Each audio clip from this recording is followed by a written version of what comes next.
കേരള ഭരണത്തിന്റെ ഇന്നത്തെ അവസ്ഥയെ നേരെ കാണിക്കാൻ പറ്റുന്ന ഒരു ചൊല്ലുണ്ട്. വലിയേട്ടൻ സ്വർണം കക്കുമ്പോൾ ചെറിയേട്ടൻ ഉരുളി കക്കുന്നു എന്നതാണത്.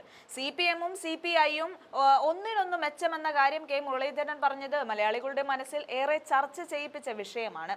ഇന്ന് കേരളത്തിൽ ഏറ്റവും അധികം ചർച്ച ചെയ്യുന്ന തിരുവനന്തപുരം കോർപ്പറേഷനിലെ കോൺഗ്രസ് നീക്കം അത് മുരളീധരന്റെ നേതൃത്വത്തിലാണ്. തെരഞ്ഞെടുപ്പ് പ്രഖ്യാപിക്കുന്നതിന് മുൻപേ തന്നെ സ്ഥാനാർത്ഥികളെ പ്രഖ്യാപിക്കുകയും അതിന് മുൻ MLA ആയ KS ശബരിനാഥിന് നേതൃത്വ ചുമതല നൽകിയതും മുരളീധരന്റെ നീക്കമാണ്. അതേ മുരളീധരൻ തന്നെ നേരിട്ട് തലസ്ഥാന നഗരം കീഴടക്കുകയാണ്. ആദ്യം പ്രഖ്യാപിച്ച സ്ഥാനാർത്ഥികളുടെ 48 വാർഡുകളിലും അദ്ദേഹം നേരിട്ട് എത്തുകയാണ്. കേരളത്തിലെ കള്ളന്മാരുടെയും കൊള്ളക്കാരുടെയും കാര്യങ്ങൾ പറഞ്ഞുകൊണ്ടാണ് മുരളീധരന്റെ തേരോട്ടം.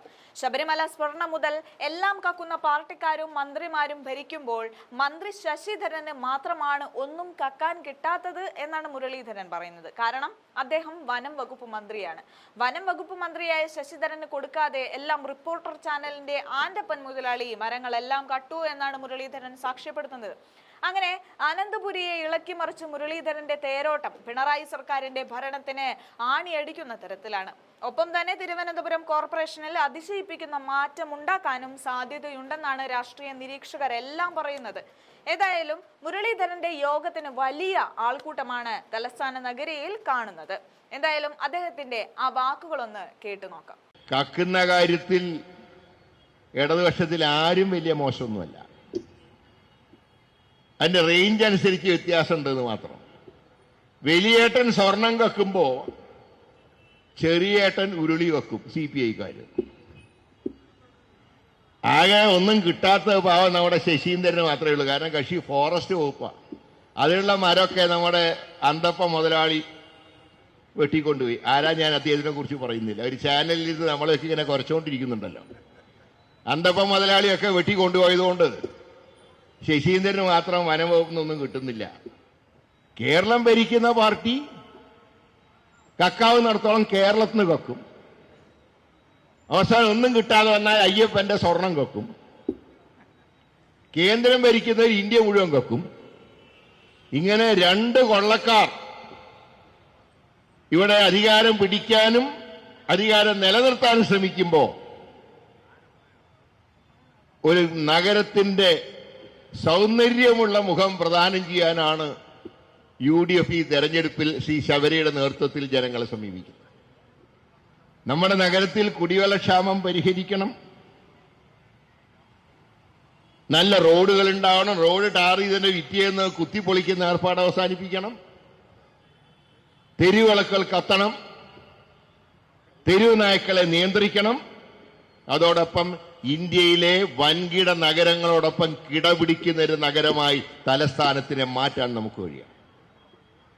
അതാണ് ശ്രീ ശബരിയുടെ നേതൃത്വത്തിലെ ഹൈടെക് മുഖമുള്ള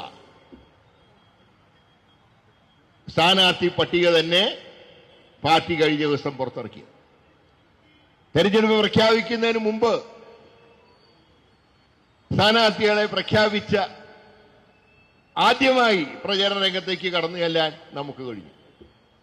അഴിമതിക്കെതിരായിട്ടുള്ള പോരാട്ടത്തിൽ കേന്ദ്ര സംസ്ഥാന സർക്കാരുകൾക്കെതിരെ അതിശക്തമായി പോരാടണം. ശബരിമലയിൽ സ്വർണം കെട്ടവർ,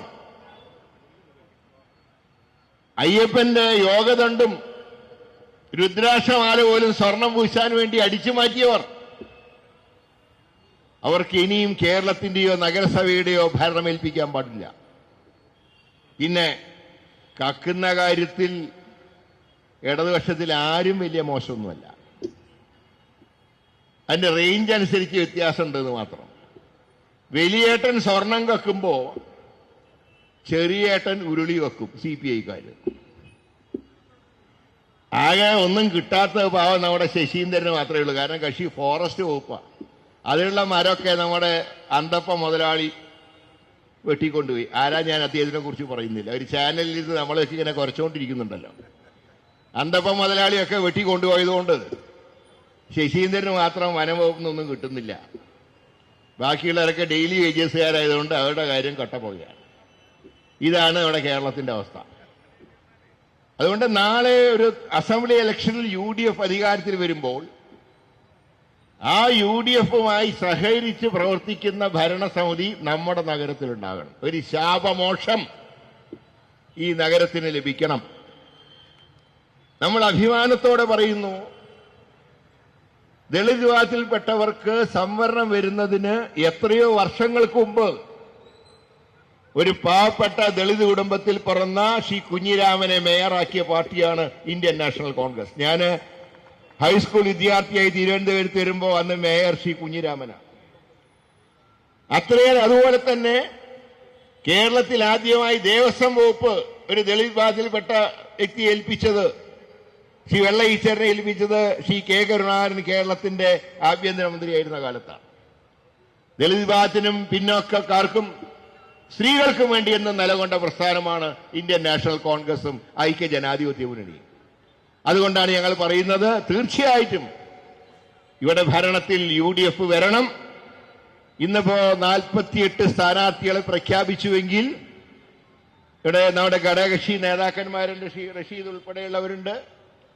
നാളെ കാലത്ത് തന്നെ ഘടകകക്ഷികളുടെ ചർച്ച പൂർത്തീകരിച്ച്, ഏതാണ്ട് എല്ലാം ആയിക്കഴിഞ്ഞു എങ്കിലും പൂർത്തീകരിച്ച് നാളെ 12 മണിക്ക് തന്നെ ജില്ലാ കോർപ്പറേഷന്റെ കോർ കമ്മിറ്റി ചേർന്ന് അവശേഷിച്ച മുഴുവൻ സ്ഥാനാർത്ഥികളെയും പ്രഖ്യാപിച്ചുകൊണ്ട് തെരഞ്ഞെടുപ്പ് പ്രഖ്യാപിക്കുമ്പോൾ 101 സീറ്റിലും UDFന്റെ സ്ഥാനാർത്ഥികൾ റെഡിയായി തന്നെ മുന്നോട്ട് പോകും.